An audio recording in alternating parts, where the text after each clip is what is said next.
Regresamos por Radar 107.5 FM y Canal 71, la tele de Querétaro.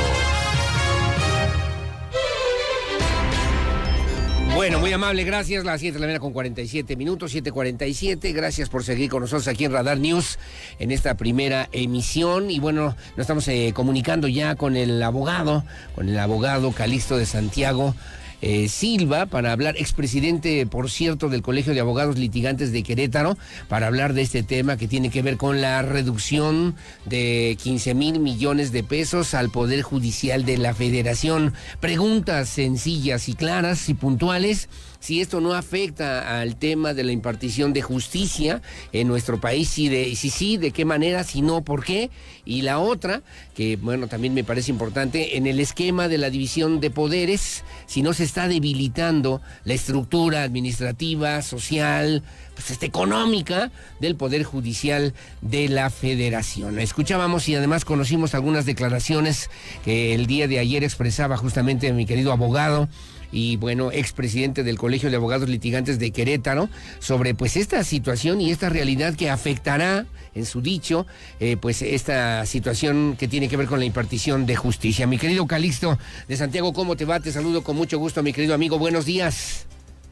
Mi querido Aurelio, buenos días. Buenos días a toda la audiencia, a sus órdenes. Gracias, mi querido abogado. Y te pregunto, y tengo que decir en la referencia que ya comentábamos en el contexto de lo que se aprobó el día de ayer en el Congreso Federal, la reducción de 15,000 millones de pesos que dice el presidente López Obrador es para quitar privilegios que dentro del Poder Judicial existían, pagos excesivos a jueces, ministros, magistrados, y que además pues repercute en el dicho también de los mismos trabajadores y trabajadoras en su desempeño, en los beneficios laborales que ellos habían tenido durante muchos años. ¿Afecta o no afecta, y de qué manera, al Poder Judicial de la Federación el recorte de estos 15,000 millones de pesos, mi querido abogado, mi querido Calixto?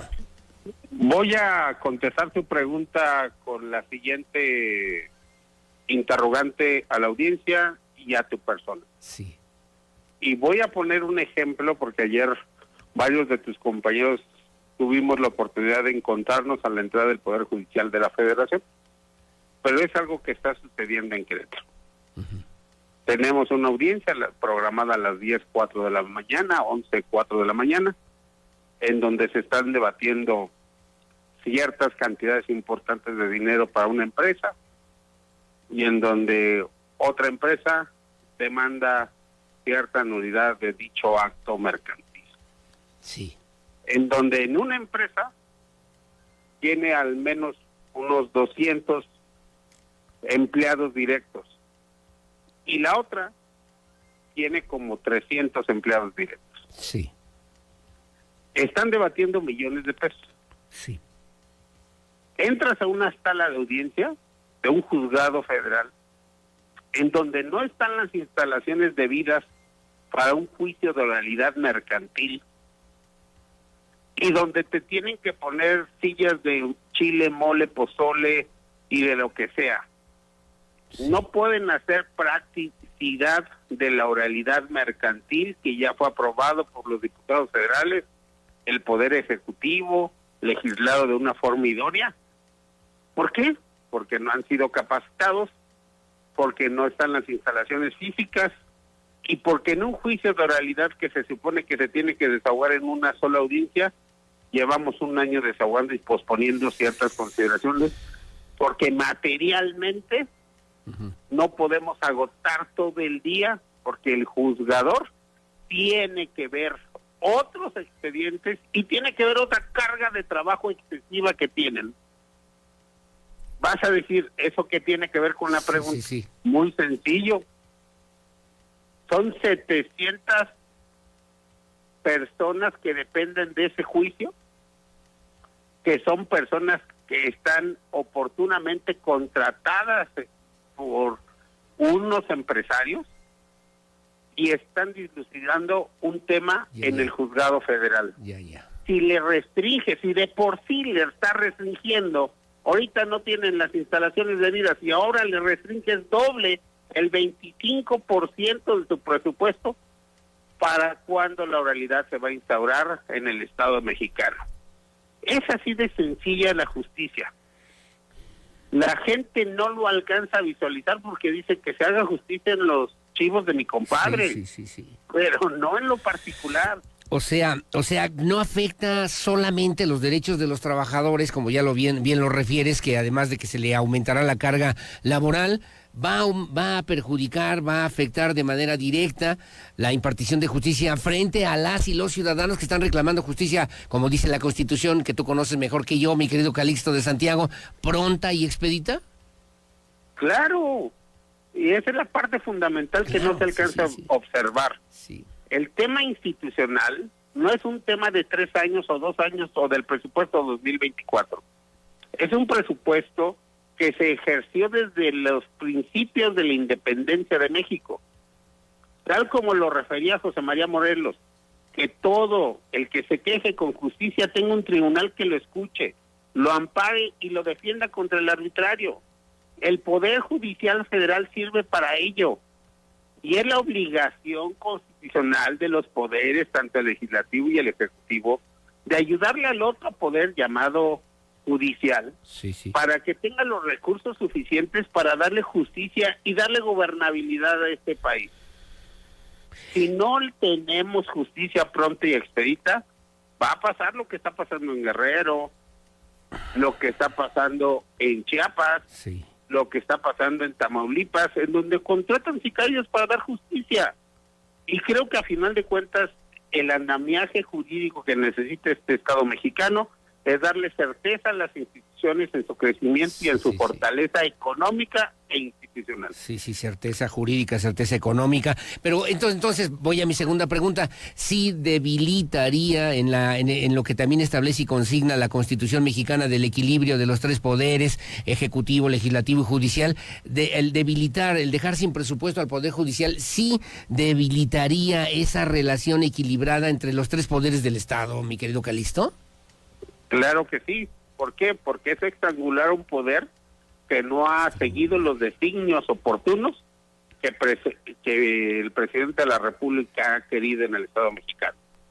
La Suprema Corte de Justicia, los juzgados de distrito, el Tribunal Colegiado de Circuito ha tenido a bien a parar obras emblemáticas de la 4T, ha tenido a bien a referir y otorgar amparos y protecciones a gente que ve violados sus derechos constitucionales, y en este sentido a él le causa mucho resquemor. Este presupuesto es de venganza, no es un presupuesto de un jefe de Estado, sino de una persona que se encuentra encaprichada, porque a final de cuentas la ministra presidenta que él quería como su comparsa en la Suprema Corte de Justicia no alcanzó los votos ni siquiera suficientes para poder ir a la votación. Ahora, desde el punto de vista jurídico, ¿qué seguiría para los trabajadores? ¿Qué seguiría para los ciudadanos? ¿Qué seguiría para el Poder Judicial? Porque el día de ayer 259 diputados federales de Morena y sus aliados votaron a favor y 205 del PRI, PAN, PRD en contra, que no pudieron revertir por lo menos esta propuesta que hizo el Ejecutivo del Estado. ¿Qué paso sigue? ¿Qué herramientas jurídicas legales les pueden quedar a los trabajadores, a las y los ciudadanos para exigir que haya una justicia pronta y expedita, mi querido Calixto de Santiago? ¿Se queda en el discurso social y político de muchos? No creo. Creo que va a venir un tema de acción constitucional, una controversia constitucional entre los poderes, en donde oportunamente se va a tener que decidir, e incluso se pueden en instancias internacionales. Siempre debemos de debatir en el orden jurídico y debemos de debatir con la argumentación suficiente y necesaria. Te voy a poner un ejemplo, y voy a poner un ejemplo muy real para nuestra sociedad común, como somos tú y yo en nuestra casa. Nosotros le damos, perdón por la expresión al auditorio, le damos un chivo a Nuestra Señora cada 15 días, cada semana, cada mes. No me imagino que yo el próximo mes, en noviembre, llegue y le diga: de los 10,000 pesos que te doy, de los 10 pesos que te doy, te quito 2.5. Y hazle como quieras. No es posible. Es un tema de crecimiento económico de nuestro país, Es un tema de darle los recursos suficientes y necesarios a otro poder para que le otorgue a la ciudadanía justicia y paz social.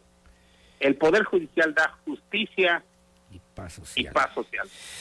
No es un tema de querer solamente animadversión con otro poder del Estado, sino debemos de darle oportunamente lo necesario a nuestra sociedad, una justicia pronta, rápida y expedita. Ahora, ahí la controversia constitucional la va a tener que resolver el Poder Judicial. Y también te preguntaría, ¿hay recursos legales, formales, individuales o colectivos, no sé cómo serían, de las y los trabajadores específicamente? El presidente dice que no se dejen manipular, no van a afectar pues sus recursos ni lo que ellos cobraban en el Poder Judicial. Esto no se va a afectar, eso es mentira, dijo el presidente López Obrador. Pero ¿hay algún recurso, si algún trabajador de repente se siente afectado en su percepción económica, que lo pueda utilizar o que lo pueda aprovechar ante esta situación? Le voy a platicar algo, Aurelio, con el debido respeto al amigo. Hay un fideicomiso en donde oportunamente sirve para que cuando el ISSSTE, a donde les dan seguridad social a los trabajadores del Poder Judicial de la Federación, no tienen un elemento como lo puede ser un marcapasos, que es de las mayores dependencias que utiliza marcapasos en todo el país, que necesita un cabestrillo, que necesita una herramienta para una operación de rodilla o de cadera por el tiempo que tienen, o que en su defecto tienen la necesidad de comprarse unos lentes por todo el día estar en la computadora, y el ISSSTE no los puede proporcionar, pueden acudir a uno de estos fideicomisos, de los 13 fideicomisos que el presidente de la República pretende extinguir. Ese fideicomiso sirve para el auxilio médico de los trabajadores cuando el ISSSTE no cumple su perspectiva de servicio. Chanclas. Esa es la realidad. Esa es la realidad, Calixto. Entonces yo creo que a final de cuentas estamos teniendo un doble discurso. Previamente se decía que estamos buscando que la población tenga justicia, acceso a la justicia, y estamos restringiendo la posibilidad de que la propia sociedad tenga una justicia pronta y expedita. Caray. Tenemos un andamiaje jurídico de oralidad con un nuevo Código Nacional de Procedimientos Civiles y Familiares a nivel país, en donde unifiquemos completamente los criterios, pero ¿cómo le vamos a otorgar a los tribunales locales el dinero suficiente para implementar esta justicia cuando no estamos capacitando, cuando no le estamos enseñando a la sociedad y cuando no tenemos la infraestructura adecuada? De por sí complicada, de por sí muy carente, como ya lo señalabas al principio de esta conversación. Son las 8 de la mañana, estoy platicando con el expresidente del Colegio de Abogados Litigantes en Querétaro, el abogado Calixto de Santiago. Finalmente te quiero hacer un comentario. Escuchaba yo al diputado Hamlet García Almaguer, es diputado por Morena, que decía que además si hay controversia constitucional, la Corte no podría emitir alguna resolución porque eso sería que fuera juez y parte y que esto violaría la ley orgánica del Poder Judicial de la Federación, que lo que necesitamos es una corte humana, más humana, que ame al pueblo como los legisladores de Morena aman al pueblo de México. ¿Qué contestas, mi querido Calixto, Calixto de Santiago? Discúlpame, mi querido Aurelio, yo soy muy respetuoso de mis amigos políticos y diputados locales y federales, pero creo que cada quien tiene una parcela que cuidar y cultivar. Así es. Yo espero que el señor Hamlet tenga la oportunidad, que aparte es de Veracruz, debes de retar, como retó ayer a la gente de la Oficialía Mayor de la Corte del Poder Judicial de la Federación, a los oficiales mayores del Tribunal Electoral Federal y a los servicios administrativos que acudieron oportunamente al Congreso de la Unión, así como lo retó que él quería que quisieran con amor a la población, él tuviera mejor amor a su país. El andamiaje jurídico no es de amor, es de institucionalidad y de respeto a nuestro país. Algo que se ha olvidado en el civismo de las primarias en donde debemos de respetar a los poderes, y debo de recordarle que las instituciones duran más que nosotros los hombres.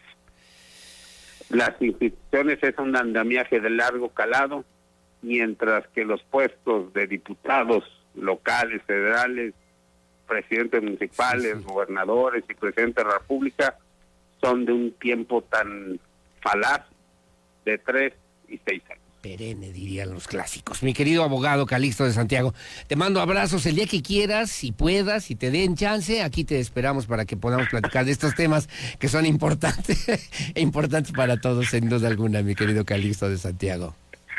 Cuando gustes, mi querido Aurelio, siempre me dan chance en cualquier lugar. Hace mucho tiempo ya mi papá ya murió y es el único que me regañaba. En paz descanse. Es cuanto, mi querido Aurelio. Es cuanto, solamente un favor más. Dale un abrazo y saludos a mi querida Miranda, por favor, que cumplió 10 añitos. Gracias, mi querido Aurelio, como siempre, qué amable. Te mando un abrazo, que tengas buenos días, como siempre. Hasta luego. Hasta luego. Es su hijita Miranda de Santiago, que cumplió recientemente 10 añitos y que nos hace favor también de sintonizar. Me quedo con la idea, ¿no? Que haya un tribunal que pueda escuchar y que sirva para defender, para exigir justicia. En la época de José María Morelos y Pavón, cuando estaba surgiendo apenas esta nación, la justicia es un tema de instituciones, de respeto, dijo el abogado Calixto de Santiago, y es importante que haya certeza jurídica y administrativa para que la administración de la justicia no se convierta en una venganza social y política en contra de las y los, no solamente los trabajadores, en las y los ciudadanos de este país. Ya nos vamos, digo, a 8:04, hacemos una pausa. Gracias, hacemos una pausa. Su opinión siempre la más importante. Regresamos enseguida con más.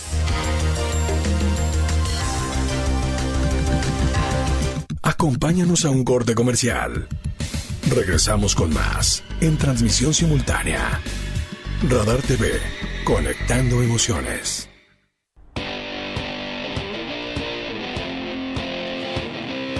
Continuamos con este recorrido dentro de la fábrica de vestuario y equipo de la Secretaría de la Defensa Nacional, y ahora nos encontramos en la fábrica de calzado. Les mostraremos cómo se elabora el distinto calzado que utilizamos los miembros del Ejército y Fuerza Aérea Mexicana. Iniciamos con la línea de corte, donde